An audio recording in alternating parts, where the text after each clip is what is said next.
final scene I'm going to read from this. This is the scene where the evil brother is on his way to the airport, and they've driven to the airport to see him, and this is the big moment.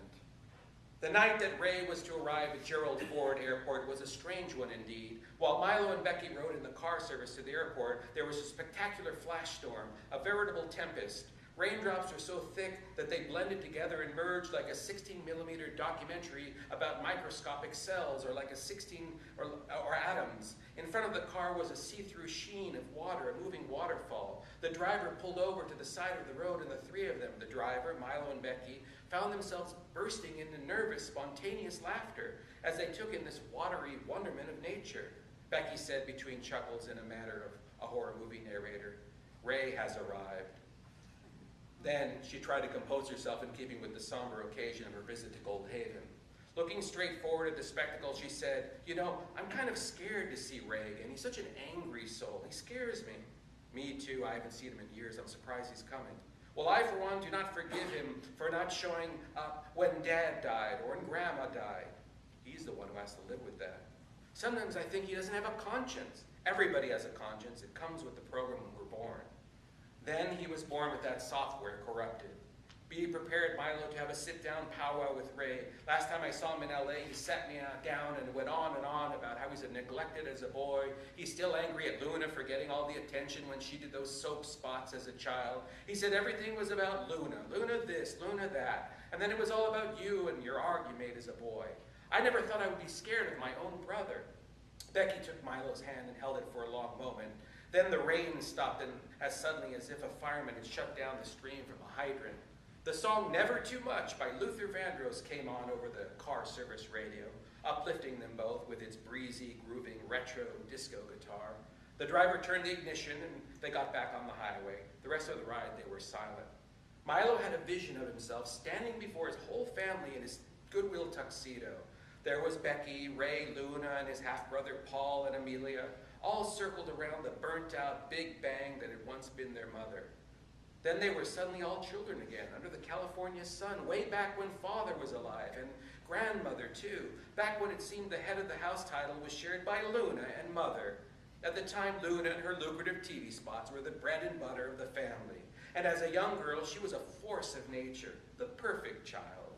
She ratted on Milo when she caught him getting high. Milo was summoned into his father's office, where the walls were covered by poster ads of Luna, bare-shouldered in Santa Monica, facing the camera with full cheeks and a wink, and a bar of Love soap in her hands. There she was in the flesh, sitting in Milo's swivel chair, and she said, "Milo, you have a special mind, and Mom and Dad and I agree you're destroying as well as distorting your capabilities with your drug use. What we want you to know most of all is that we know you're stoned."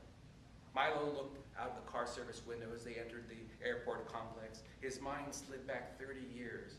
Mother continued where Luna left off. "And so it has been decided that the best course of action is to pull you out of school, where you are clearly under the most terrible influence of your truant, foul-mouthed, druggy friends."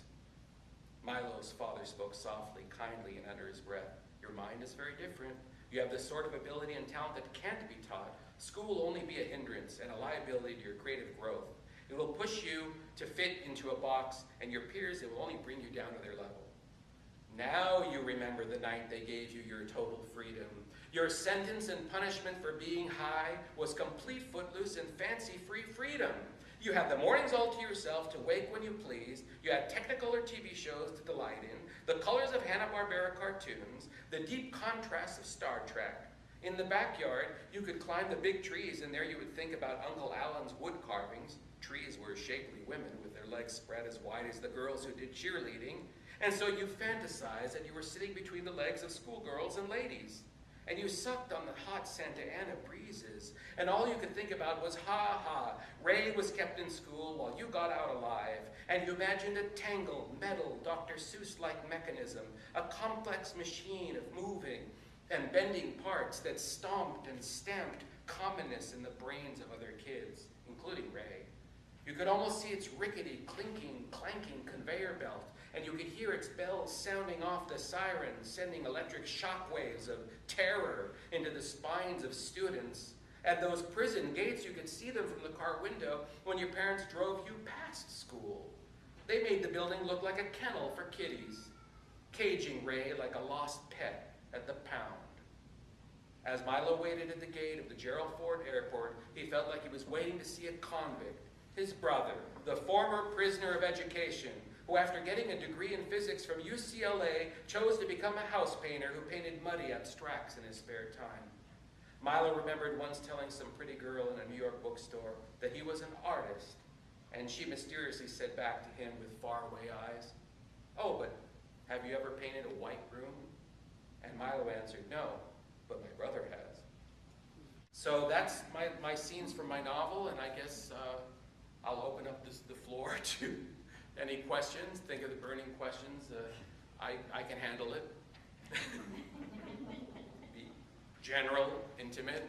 I think this is semi-autobiographical, and so is this where you started? Is this your first novel? Well, it feels like my first novel, but it actually isn't. I wrote my first novel when I was like 14, and then always have been attempting to write novels, and I wrote one in New York that just didn't quite come together. But this is actually the third, but it feels like a first novel because it's got that, Dubliner's autobiographical type of quality. So let it be the first. The truth is, it really isn't. Another book I wrote called How to Marry a Superstar is the first, but that's another book. My mother's like, I'm not sure if I want to be alive when that one comes out either. But now she's like, I think I'm going to stay alive a little longer because of the way things are going. Yes. Do you still want to paint, or are you still going to paint? Or is this that super? Well, painting for me is expensive. If I'm not spending $100 a day, I'm not painting. It's just a money thing. And I think that if a film was ever made from this novel, I'd like to do the art for the movie, and that'll bring the mystique back to the art. And the paintings will be in the movie, and there'll be a big gallery show. And I feel it. But sometimes you'll have, I always wanted to have a novel where some guy, this and another book I have called The Gypsies of New Rochelle, which is like an 80s smorgasbord of the 80s novel, family saga. And I always wanted to have some brother standing on the top of a building, threatening to jump or hang glide or something. And I actually finally got to do it in this novel. I was like, I've got the scene, he gets to hang glide. How you manage to make someone almost hang glide off the scene at the end of a novel, I made it work. So that's a novel I'm also looking forward to coming out called Gypsies of New Rochelle. It's also about family, but very much has a lot of fantasy in it. So my family's cringing at the thought. Any other questions? So when do you do your writing? Do you do it every day? Do you come in spurts? Well, in this past 5 years that I've taken this, I almost rarely missed a day. I'm always saying no to everybody. I'm saying, no, I can't go to this concert. No, I can't go to that movie. And I keep finding the time. I like to write the first drafts because that's if I can go to coffee shops and do the first draft and pick up on the energy around me. But the second draft, and the third, and the fourth, I have to do at home or really focus to make sure. I actually run, my mother's like the Maxwell Perkins of Grand Rapids because she is my editor for a lot of stuff. And she'll even edit sex scenes. What is this word? I Googled this word and I'm not too sure about it. I'm like, don't worry about it. Don't Google any words. She's like, it doesn't matter. It's making me happy if this happened for you. Any other questions? I'd like to actually read a poem or two to finish to kind of inspire you. This is my message to you. Your way.